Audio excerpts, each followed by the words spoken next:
Pois o Espírito de Deus se renova em mim, e a cada dia eu me fortaleço mais assim.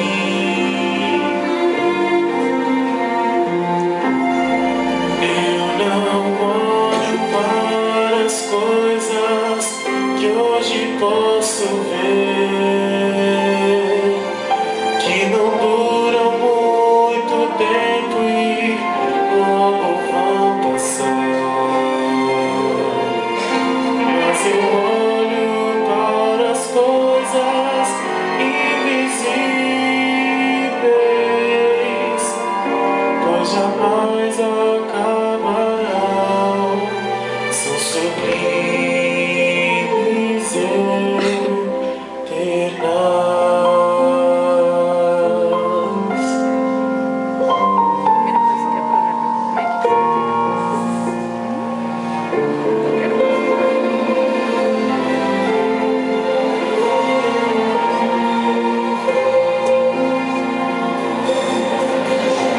O sofrimento aqui é tão pequeno, e a aflição tão curta e passageira. Se eu pudesse comparar com a glória eterna que virá, pois as bênçãos lá no céu que meu Deus preparou são bem mais, são muito mais do que eu posso imaginar.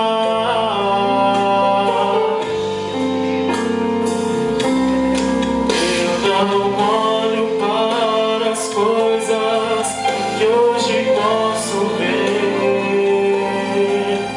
que não duram muito tempo e logo vão passar. Mas eu olho para as coisas invisíveis, pois jamais acabarão, são sublimes, eternas.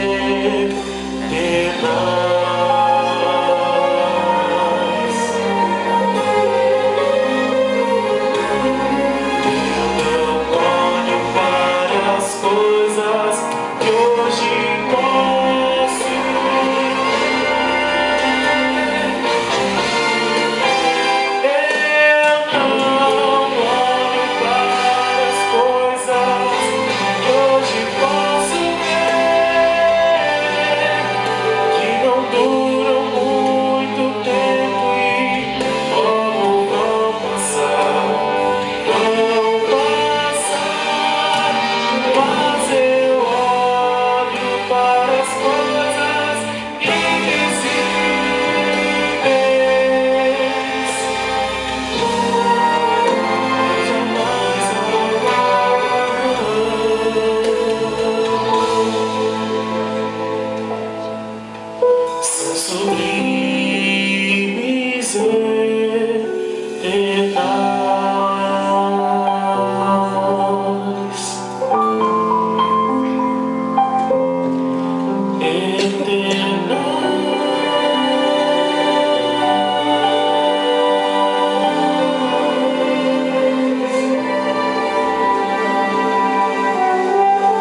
de que virás para resgatar os filhos teus. Nem sempre é fácil, mesmo assim eu tenho crido que o mundo vai passar eterno, só é Deus.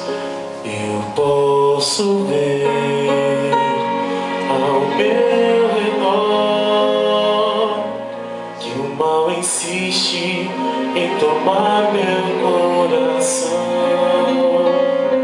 mas tua mão me faz melhor pra merecer o instante que direi então: Senhor Jesus, estou aqui. O dia enfim chegou, vamos subir. Eu sempre quis olhar teu rosto como agora. Me leva para o céu, vamos subir.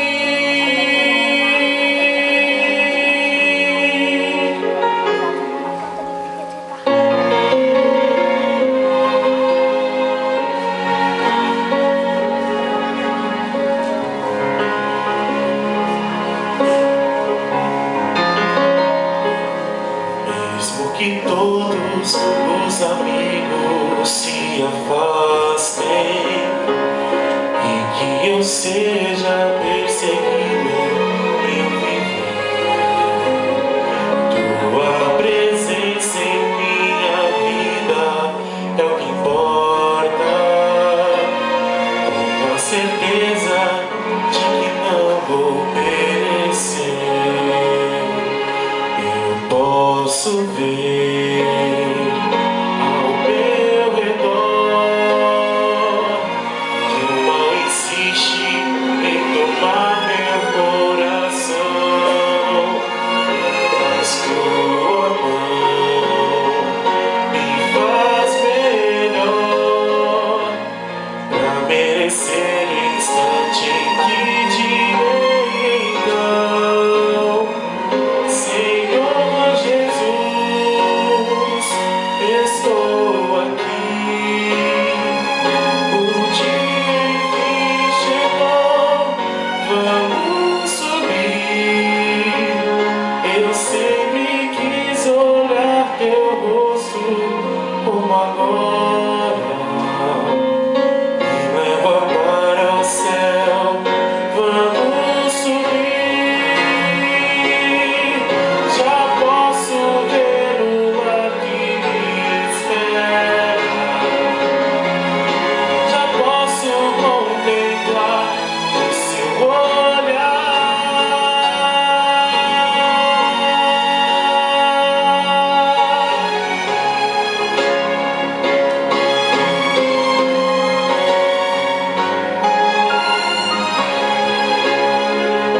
Eu sempre quis olhar teu rosto como agora.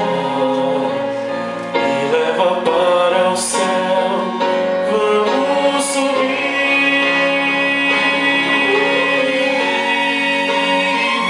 Eu estou aqui. O dia enfim chegou, vamos subir. Eu sempre quis olhar teu rosto como agora. Me leva para o céu, vamos subir. Me leva para o céu, vamos subir.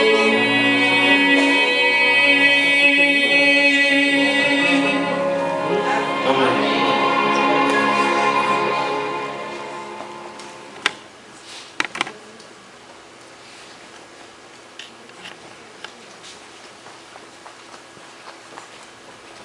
Boa noite. Boa noite. Obrigado, Kaique, pela música. Bom ver você aqui. Eu estou percebendo que o pessoal está vindo um pouco mais para frente, mas você já sabe o que eu vou fazer agora aqui, né? Eu vou quebrar o galho de quem está muito longe. A gente está pedindo toda noite, né? Vem para frente, vem para frente, vem para frente. Eu vou pedir hoje para quem está na frente ir para trás. Já pensou? Beleza? Me acompanha aqui, umas 2 fileiras. Vamos lá, Cecília. Vai sua turma para cá. E claro, quem está lá no fundo não vai ser perdoado. Um pouquinho aí para frente, aí a gente consegue ficar mais junto, mais próximo. Quem está com frio, diga amém. Amém. Isso. O pessoal está fervoroso. Amém. Obrigado, gente. Imagina, pastor. Obrigado. Tentativa de a gente ficar mais perto, né? Muito bem. Quarta-feira à noite, estamos no meio da semana. E essa semana nós estamos tratando sobre alguns aspectos da vida religiosa, né? Cada noite um aspecto da vida religiosa de Deus, quem é Deus, o plano de Deus para a nossa vida, né? O que é a igreja, o que deveria ser a igreja. Eu fico feliz em vê-lo aqui hoje à noite. Pastor Donizete, bom vê-lo aqui. Pastor aqui aumenta a nossa responsabilidade. Deus abençoe também. Quero entrar direto no texto de hoje. Se você tiver com a sua Bíblia, por favor, acompanhe conosco aqui. Livro de João. Livro de João. Capítulo 7. Tá? Livro de João, capítulo 7. Deixa eu dar uma palavrinha aqui sobre o livro de João. O livro de João, particularmente, é o meu livro preferido na Bíblia. Eu sempre gostei do livro de João. A forma de ele contar as coisas é diferente. Ele conta sobre Jesus, só que de uma forma diferente. Como é que João é conhecido na Bíblia? Você lembra? Ele é o discípulo amado. Então é uma pessoa que fala de amor. E é legal gente que fala de amor. Muito bom você viver perto de gente amorosa. Chato é ficar perto de gente rancorosa, orgulhosa, arrogante. E João é um exemplo vivo de que andar com Jesus tem que produzir uma pessoa melhor, no mínimo amorosa. Então ele conta tudo aquilo que os outros discípulos contam, só que com os óculos do amor. E a vida é uma questão de óculos. É o óculos que você coloca para enxergar as coisas. Para alguns, os óculos, às vezes, ele está bem limpo, então você consegue ver coisas que nem sempre a outra pessoa vê. Eu estava uma vez num concílio de pastores, e sentado no fundo ali com um amigo, tinha uma palestra acontecendo, assim, muito interessante. E um colega que estava do meu lado estava com dificuldade de enxergar a projeção. Aqui fica desse lado aqui. Você imagina aqui. A gente canta, puxa daqui, projeção, está aqui. E na palestra você tem os slides que vão passando, para ficar mais dinâmico, você poder entender o método pedagógico. E eu olhava para o lado e o camarada assim, olhando para frente, e arregalava os olhos, aí fechava, assim, esse camarada não está enxergando nada. E a palestra estava boa, né? A gente era muito amigo, aí eu falei com ele assim, você está bem, cara? Ele falou assim, não, eu estou bem, o projetor está quebrado. Eu olhei pro projetor assim, eu falei, cara, tá quebrado é você, o projetor tá perfeito. Eu falei, não, eu enxergo dessa distância aqui. 50 anos que eu enxergo mais longe do que isso daqui. Eu falei assim, mas tá funcionando direitinho lá, mas então ia ter mais gente que ia estar assim, nem você, só você que está assim. Aí ele falou assim, rapaz, eu vou arrumar esse negócio aqui. Ele saiu correndo aqui, eu tentei parar ali no meio da palestra, o camarada foi na frente, sorrateiramente, né? O projetor não ficava em cima, ficava embaixo. Estava em cima de uma mesinha, ele baixou, mãozona em cima, assim, e começou a mexer na lente. Né? E é claro, quanto mais ele mexia, pior ficava. Aí ninguém mais prestando atenção no palestrante, o palestrante percebeu que está todo mundo rindo, ele olhou, o camarada com o dedo ali na frente da lente mexendo. E quanto mais mexia, pior ficava. Aí o palestrante parou, brincou, começou, ô meu amigo, o que você está fazendo aí, né? Puxa vida, você é por mim ou contra mim? Né? Ele usou o texto bíblico brincando com ele. O rapaz saiu todo envergonhado para trás. Aí quando ele chegou lá atrás, eu ainda brinquei com ele, falei, você conseguiu arrumar lá o projetor? Ele falou assim, não, cara, agora quebrou de vez. É o ser humano que não assume, né, o negócio. E ele continua, esse negócio a quebrar. Rapaz, olha, às vezes a gente acha que o problema está lá, mas não está lá. O problema está onde? Aqui. O óculos que você usa para enxergar a vida. E tem gente que usa óculos, como João, do amor. Ele enxerga amor, é incrível. Onde João olhava, ele via amor. E tinha gente tão azeda na Bíblia aqui. Pedro é um camarada que quando dava os 5 minutos dele, onde ele olhava, ele via fogo. Ele disse, camarada, isso aqui, eu vou matar todo mundo. Esse é o espírito de Pedro. Mas João é diferente. É um livro apaixonante. Agora, João tem algumas características que os outros livros não têm. E eu sempre gostei de João. Mas quando eu descobri isso daqui, aí eu passei a gostar mais de João. Ele é um livro, por exemplo, que se você for no último capítulo dele aqui, nas últimas palavras ali, a Bíblia diz o seguinte, aliás, João encerra o livro dele falando o seguinte, olha, Jesus, na verdade, fez muito mais milagres do que esses que estão escritos aqui na Bíblia. Eu selecionei alguns, na palavra de João, tá? Eu escolhi alguns para que você creia e tenha vida eterna. É isso. E a primeira vez que eu li isso daqui, eu falei, rapaz, mas então quer dizer que tinha muito mais milagre? Aliás, ele vai mais longe ainda. Não haveria livro suficiente no mundo para contar os milagres. Ele deve ter sido muito milagre. Mas ele escolheu alguns, ele escolheu a dele. É engraçado que João é o livro que menos milagre tem na Bíblia. Os outros evangelhos têm 15 milagres, 20 milagres, 18 milagres, ele tem 7 milagres. E aí você lê no final que não teria livro suficiente, mas assim é o que menos escreve milagre. Falou, rapaz, João escreveu para dizer o seguinte, eu escolhi a dedo os milagres, para que você, conhecendo Jesus, você tenha a vida eterna. Agora, na época que João escreveu, João foi o último discípulo a morrer. E por algum motivo, uma resposta que Jesus deu, que foi mal interpretada, o povo estava achando que João não ia morrer. No livro de João narra isso daqui, inclusive. Quando Cristo estava falando com Pedro, ali as últimas palavras, ele falou, Pedro, olha, depois que eu for para o céu, você vai ser perseguido, você vai dar vida pelo Evangelho, você vai morrer na perseguição. E Pedro, enciumado de João, ele fala assim, e o seu discípulo amado aqui? E Jesus diz assim, ó, se eu quiser que ele viva ou morra, é problema meu. Você toca a sua vida. E aí a Bíblia diz, aí, a partir dali começaram a dizer que João não ia morrer. Jesus não falou que ele ia morrer. Ele só disse que era para cada um cuidar, tocar a sua vida. Veste o seu óculos, vai viver a sua vida. Mas começaram a falar que João não ia morrer. E engraçado que João não morreu. E todo mundo ia morrer, mas João não morreu. Pedro foi crucificado de ponta cabeça, outro foi cerrado de cima e embaixo, cortado no meio. E o povo era perseguido, todo mundo começou a morrer. Chegou uma hora que talvez até João desconfiasse, assim, fala, puxa, mas será que eu não vou morrer mesmo? Mas será que aquilo que falaram ali é verdade? Vai que é verdade, porque tentavam matar João e ninguém matava. Chicoteava ele e o homem não morria. Prendia ele, ficava dias sem comer, quando abria a cela estava o homem vivo ali. Jogaram ele na frigideira, óleo quente, fervendo, falaram, agora vai. E tira o homem todo despedaçado, mas está vivo ali. Não morreu. E era um discípulo do amor. Mas chegou uma hora que João viu todo mundo morrer. Daí ele tem a visão do Apocalipse, o último livro da Bíblia. Ele vê tudo o que vai acontecer no final. Ali ele descobre que ele vai morrer.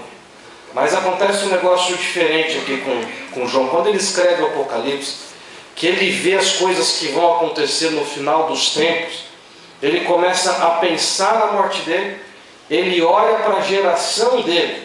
Isso aqui foi mais ou menos por volta do ano 90 depois de Cristo. Já fazia quase 60 anos que Jesus tinha ido embora.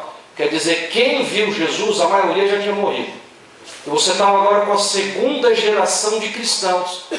Aqueles que ouviram falar em Jesus, mas porque não viram em Jesus, começaram a duvidar de algumas coisas que andavam dizendo de Jesus. Porque não viram Jesus. Então agora a tradição cristã, ela chegava e ela encontrava, ela esbarrava em dificuldade. Você tinha os filhos dos crentes. Os crentes viram Jesus. Eles encostaram em Jesus, cheiraram Jesus, comeram com Jesus, tocaram na roupa de Jesus e foram curados. Lembra que a gente falou isso aqui ontem? Mas os filhos deles não. Quando eles nasceram, Jesus já tinha ido embora. Você tem uma geração agora que não viu Jesus, que não pegou em Jesus, que não sentiu o cheiro de Jesus. E agora começa a duvidar da palavra de Deus. Começa a duvidar se Jesus era isso mesmo. Começa a questionar as coisas. João era o último vivo Ele falou assim: eu preciso escrever um livro para essa geração, essa galera que está vindo aqui, não viu Jesus, não pegou em Jesus, não sentiu o cheiro de Jesus, não comeu com Jesus, mas tem que saber que Jesus é o Filho de Deus. E daí ele escreve o livro de João. E ele fala assim: esse aqui vai ser o livro que menos milagre vai ter. Porque milagre é o seguinte: quem viu, viu, quem não viu, viu, certo? E ele pega 7 milagres e ele coloca os milagres que Jesus não encosta na pessoa. Há uma coisa que liga esses milagres aqui. Jesus não encosta nas pessoas nesses milagres. Incrível isso. Não tem toque.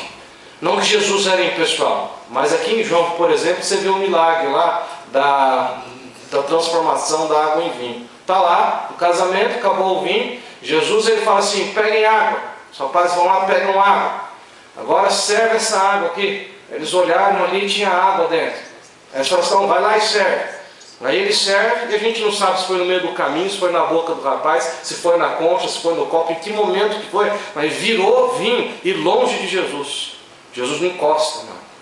Tem uma mensagem aqui.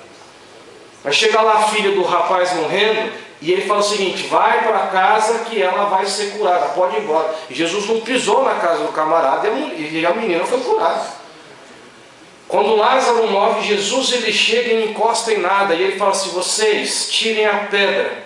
Eles vão lá tirar a pedra. Aí ele chama: Lázaro, vem para fora. E Ellen White disse que se ele não falasse Lázaro, todo mundo ia sair para fora.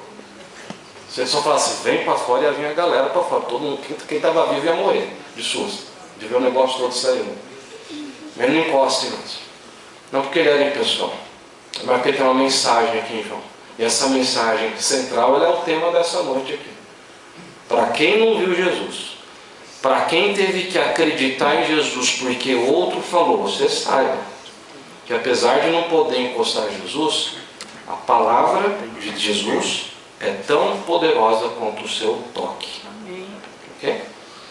Quem não viu Jesus, João diz, você tem a palavra, você crê. Agora só vai entender o que está falando o dia que pegar a palavra e não se apoderar dela, mas deixar que ela se apodere de você. Lê-la como uma criança, se aproximar-se da palavra de Deus. A palavra de Deus, ela é poderosa. A Bíblia diz que Deus falou e pronto, aconteceu. E hoje, quando Deus fala a palavra de Cristo, essa história que nós vamos ler aqui, não tem milagre nenhum aqui, nenhum milagre, nada aconteceu, nem com toque, nem sem toque.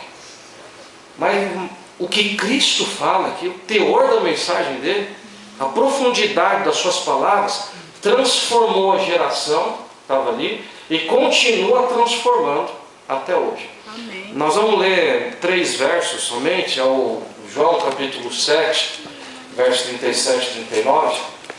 Diz assim aqui, eu vou ler e depois nós vamos explicar algumas coisas aqui desse texto. 7:37. 37 até o 39. Diz assim: no último dia, o grande dia da festa, levantou-se Jesus e exclamou. Exclamar é falar bem alto, gritar, não tinha microfone, lugar cheio de gente. Ele disse bem alto: se alguém tem sede, venha a mim e beba. Quem crer em mim, como diz a Escritura, ele faz referência de novo à palavra de Deus. Quem crer em mim, de acordo com aquilo que está escrito, do seu interior fluirão rios de água viva. Aí agora o texto explica, ele disse isso com respeito ao Espírito Santo que haviam de receber quem cresce nele. O Espírito Santo até esse momento não havia sido dado, porque ele não havia sido glorificado. A gente vai se concentrar no verso 37 e no verso 38. Tá? Vamos só entender o que está acontecendo aqui, porque daí as palavras de Cristo elas vão ter mais sentido, vão fazer mais sentido para a gente. O judeu tinha 5 festas anuais. A primeira é a Páscoa. Depois da Páscoa você tinha o Ano Novo. Depois do Ano Novo você tinha a festa das primícias. Depois disso a festa do dia do juízo. E depois disso você tinha a festa dos tabernáculos. Assim se completa o ciclo do ano judeu até hoje. Então ela começa o ano com a Páscoa, é isso aí. E a Páscoa na Bíblia é o seguinte: libertação. Bom, você era escravo no Egito, você foi liberto. Páscoa. Morreu um cordeiro para você poder ser liberto. Você estreou no mundo porque o sangue de alguém foi derramado. E é só pela graça que você é livre. E ele abre o ano com essa visão: se eu sou livre pela graça de Deus. Isso é Páscoa. E porque agora eu sou livre, aí começa um ano novo. E aí sim ele comemora o ano novo. Isso daqui já naquela época ali. E depois do ano novo, já que é vida nova, então são atitudes novas. A terceira festa, as primícias, que significa tudo que eu tenho de Deus. A primeira colheita dele, ele entregava para Deus, ele pegava para aquilo ali e me dedicava tudo a Deus. Era colher as primeiras coisas, falando assim: Senhor, essa casa é sua, meu carro é seu, meu negócio é seu, tudo que eu tenho é seu, meu dinheiro é pouco, mas é seu, meu celular é seu, tudo que eu tenho é seu. Isso é uma primícia. E depois disso daí vem o dia do juízo. E o dia do juízo, antes de Cristo ali, a gente sabe bem como é que funcionava. No tabernáculo, o sacerdote entrava no Santíssimo e Deus se manifestava. E quem tinha pecado no arraial caía morto na hora. Era assim naquela época. Quem não morria ficava tão feliz que tinha sido salvo, que fazia a última festa, que era dos tabernáculos. A turma saía de casa e ia passar uma semana morando em barraca. Que é o seguinte: quem passar pelo juízo vai morar nas moradas de Deus. E não é aqui, são outros. A gente vai sair de casa e nós vamos para a montanha. Isso é uma forma pedagógica que Deus criou para que o povo entendesse isso. Essas 5 festas, elas são praticadas até hoje pelo judaísmo. E elas ensinam muita coisa para o povo.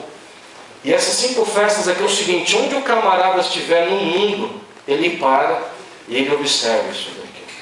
Agora a Bíblia diz o seguinte aqui: no último dia, o dia grande, o grande dia da festa. Aqui está falando sobre a última festa do ciclo. É no final do ano aqui. Já tinham celebrado a Páscoa, já tinham celebrado já o Ano Novo, primícias, passaram pelo juízo, e agora aqui era a festa dos tabernáculos.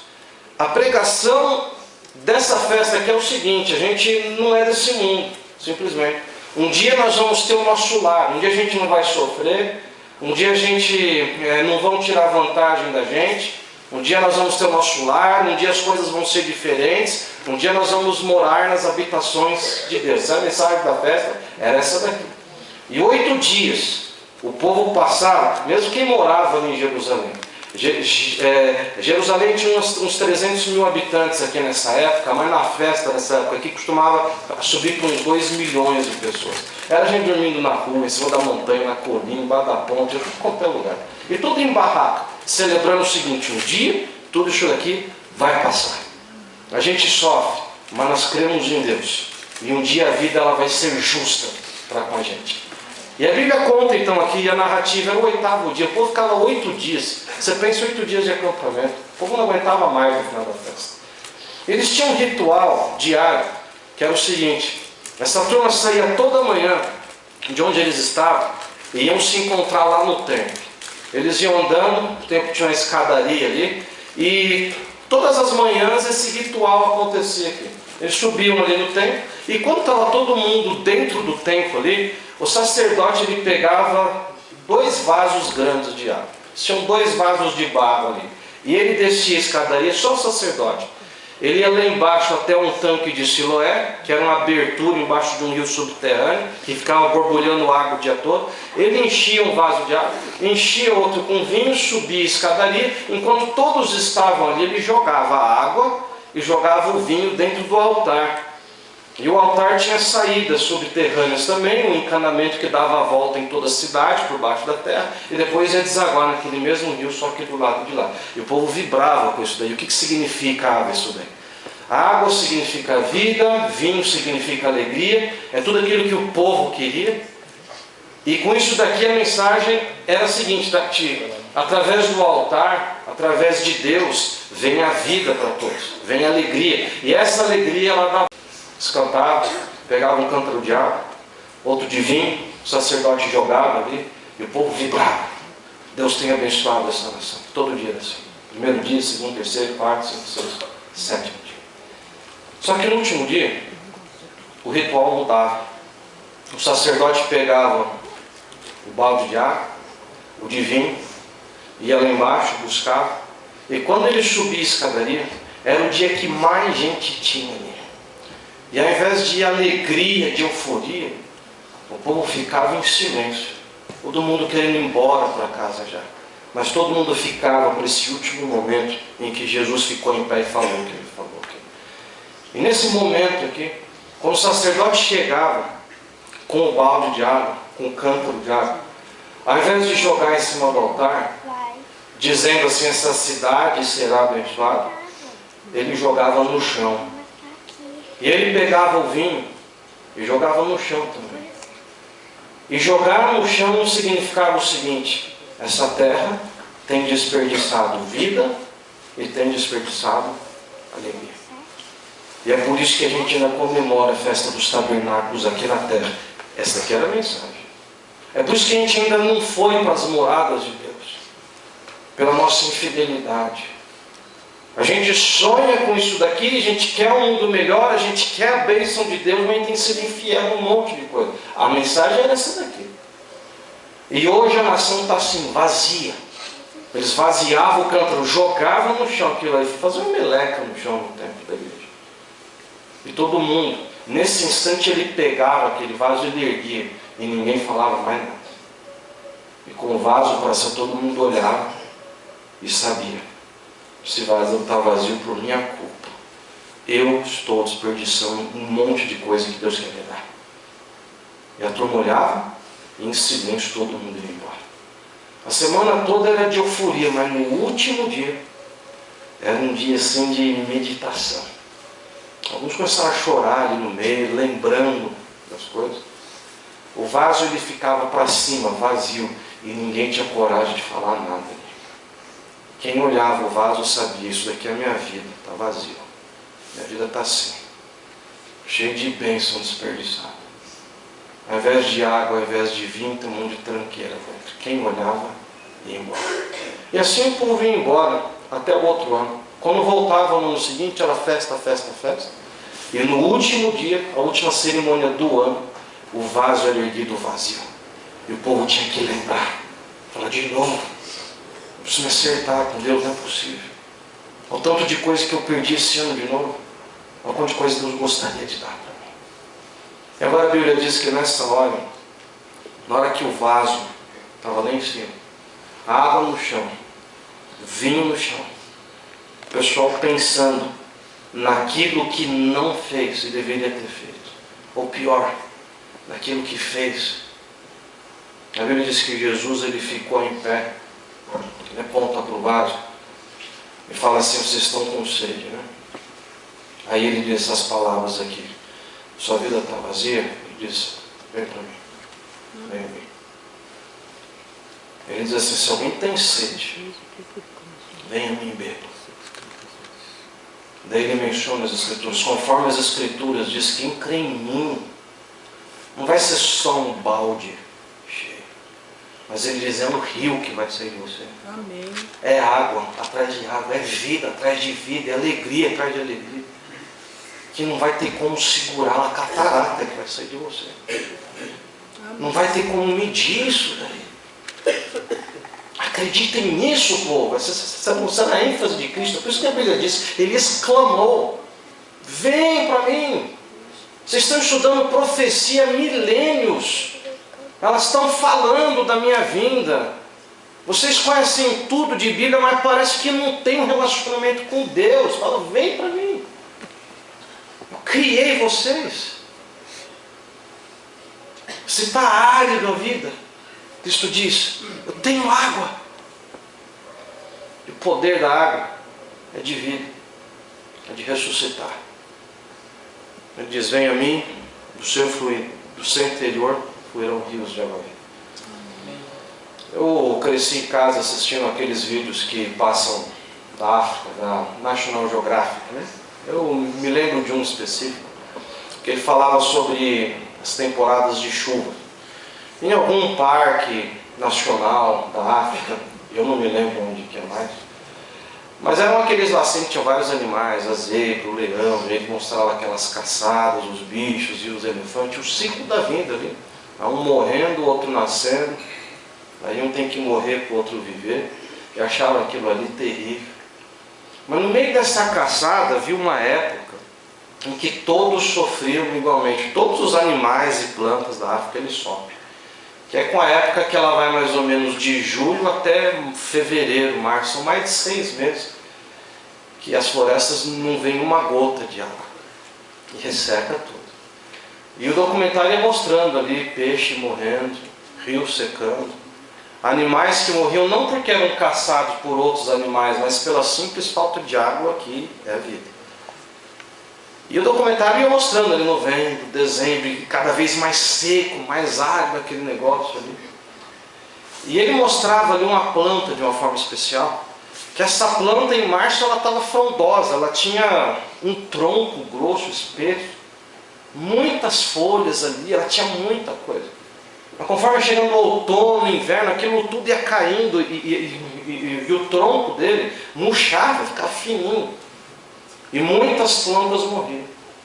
E quem passava em dezembro e janeiro, olhava aquilo ali tudo, falava assim, morreu toda a floresta. Porque não tinha água. E o comentário ele era bem triste, assim, eu me lembro por causa disso. Porque o que eu assisti eu chorava, falava, coitado dos animais, coitado da planta, ele me mostrava o peixe lá tentando respirar, não conseguia nada. E os sapos se enterrando debaixo da lama, procurando lá. Era uma coisa terrível aqui, National Geographic. Só que aí nos últimos 5 minutos de vídeo, ele mostrava aqui em março, quando você achava que tinha acabado tudo, já que você falava assim, essa terra aqui não pertence a mais ninguém. Está tudo perdido, não tem mais esperança para nada, para ninguém, deve ter morrido tudo aqui nesse árido, não é nem semiárido, é árido, é só árido. Aí a história ela mostrava assim, as primeiras nuvens se formando em cima. E conforme as nuvens iam se formando, começava a sair bicho, sabe-se lá de onde. E por causa do cheiro da chuva, dizia o documentário, os animais que sentem o cheiro da água, o cheiro da chuva, começam a sair das suas tocas, eles param com tudo, eles paravam a caçada, falavam, está vindo água. E a água ela traz vida para todo mundo. Depois eles se matavam de novo. Mas quando chegava o cheiro da água, da chuva, todo mundo parava o que estava fazendo. E algumas horas, depois daquela nuvem escura no céu, no meio do dia, que se quase não via o sol, e de repente começava a cair água, e as primeiras gotas ali era alegria, era bicho pulando, era filhote saindo de novo. Eram peixes que haviam sobrevivido na lama subterrânea durante meses. E o rio que começava a formar novamente ia levando, e do nada você via cardumes inteiros que vinham. Quem olhava para aquilo ali antes falava assim, isso aqui está morto, isso aqui já cheira mal, não tem uma esperança para um bicho desse aqui. Essa árvore aqui, ela um dia já pode ter dado fruto, ela pode ter sido muito bonita um dia, mas ela foi muito mal utilizada, ela secou, não foi bem cuidada, não se cuidou, fez isso, se permitiu a tantas coisas. E hoje está aí, toda torta. Não há esperança. Mas conforme o cheiro da chuva chegava, aquela água toda começava a cair, os animais começavam a viver de novo. Uma semana depois você via aquilo tudo verde de novo. Aquelas árvores todas verdes, eram os pássaros voando, eram os bichos festejando, era tudo se alegrando. Era a vida acontecendo, por causa da água, seu poder da água. Seu poder da água. Uma vez Jó escreveu o seguinte, e vou encerrar lendo esse texto de Jó, que ele está lá em Jó, capítulo 14, versículo 7 e 8. Eu não sei se, tirando Jesus, se alguém, pelo menos na Bíblia, passou mais calamidade do que Jó. Jó era um camarada assim que você ia olhar para ele, você ia ter pena dele. Esses camaradas aqui já era. Esse aqui não tem chance nenhuma. Esse daqui é o sapo que está lá enterrado no chão, é o peixe que se enterrou na lama, é a árvore que secou, é o tronco que ficou fininho, é aquilo que o raio caiu em cima e partiu. Jó 14, versos 7 e 8. No meio do sofrimento dele, no meio da desgraça de Jó, Jó consegue olhar para cima, ele coloca o óculos do amor, o mesmo óculos que João usava. Ele coloca o óculos da esperança, ele coloca o óculos de Deus, e ele fala assim, porque a esperança para a árvore, ele diz, até para a árvore a esperança, mesmo depois de cortar, você pode cortar a árvore, ela ainda vai se renovar, e não cessarão seus rebentos. E olha o que diz o verso 8, se envelhecer na terra a sua raiz, e no chão morrer o seu tronco, ao cheiro das águas brotará. e dará novos ramos, como planta nova. Amém, Senhor. E quem vê a planta, não vai lembrar que a árvore um dia esteve morta.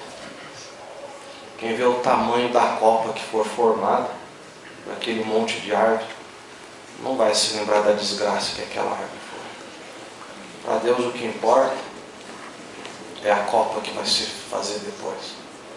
É o verde que vai ficar. O cheiro que a sua vida vai exalar quando você entender o poder que tem a esperança de Deus. Amém, Senhor. Quando você recebê-lo como uma criança recebe um pai, uma mãe, como uma criança que acredita naquilo que alguém promete. Quando você buscá-lo como se fosse a última coisa do mundo que você tivesse, a coisa mais importante na sua vida. Jesus está te convidando nessa noite. Coloca o óculos do amor, filho. O óculos do amor. Você está árido, secando. Por onde passa, a sua vida está indo embora. Você não se dá valor, as pessoas não te dão valor. As pessoas podem ser que não acreditem em você. Você não acredita em você. Fala, pastor, olha o que eu fiz. Olha o que eu perdi. Onde estava com a cabeça. Olha como eu negociei. Olha como eu falei. Olha o que eu feri. Olha o que eu magoei. Olha o que eu parti. Olha o que eu deveria ter feito. Olha o que eu fiz e não podia ter feito. Secou. Acabou a água. Acabou a água. Um dia na vida de todo ser humano a água seca. Mas Jó garante para você. Ainda que a raiz morra, enterrada debaixo da terra, ao cheiro das águas, brotará novamente. Vai dar fruto.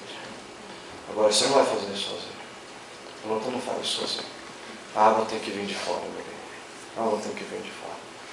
Essa água que a gente leu agora é Jesus. Ele falou assim, é seco, vira um rio de água viva, água que não para, se renova. Também não é água para parar. Você está precisando da água de Deus? O João está dizendo para você, coloca o óculos do amor. Olha para Jesus como eu olhei, creia, acredite. Muita gente em nome de Jesus fazendo muita besteira.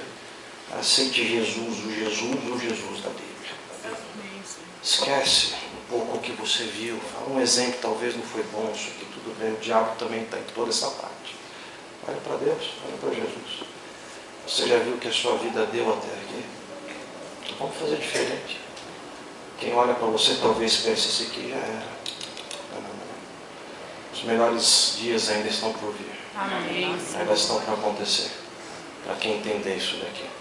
Não sei se nós temos aquela música lá, Vinde as Águas. Você tem tudo aí. Nós vamos orar nesse instante, ele vai achar a música. Feche seus olhos. Vamos falar com Deus. Querido Pai, muito obrigado, Senhor. Porque apesar, Senhor, de nós mesmos não sabemos o que fazer com a nossa vida, às vezes deixamos de crer, acreditar em nós, nos outros, em Deus. Uma série de coisas, e o Senhor conhece melhor do que ninguém a nossa vida. O Senhor sabe onde nós acertamos, o Senhor sabe onde nós erramos, o Senhor sabe o que nós construímos. O Senhor sabe que nós construímos que não era de verdade, era de areia. Talvez hoje a vida esteja ainda sorrindo para alguns, mas isso vai passar. Em algum momento a vida vai secar. Talvez a vida já tenha seco para outras pessoas aqui. Já tenha secado. A gente sente que a raiz está morta e enterrada embaixo da terra. Quem olha diz assim, isso daqui não tem mais esperança. A tua palavra nos garante, Senhor.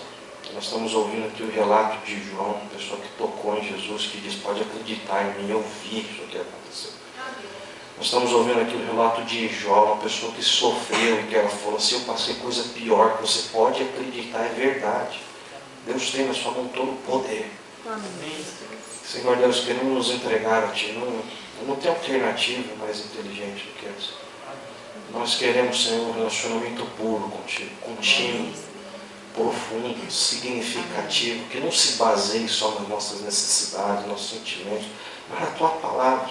Amém. Foi Jesus que diz, conforme diz a palavra, quem crê em mim, se tornará um rio de água viva. Não temos visto água há muito tempo, queremos ver o rio de água viva que o Senhor prometeu. Amém. Queremos sair daqui crendo nessa promessa, Senhor, e vivermos os dias que o Senhor espera que vivamos. Nos abençoe nessa noite, toma a vida de cada um em Tuas mãos, te pedimos por Jesus. Amém. Amém. Ficar em pé? Vamos cantar.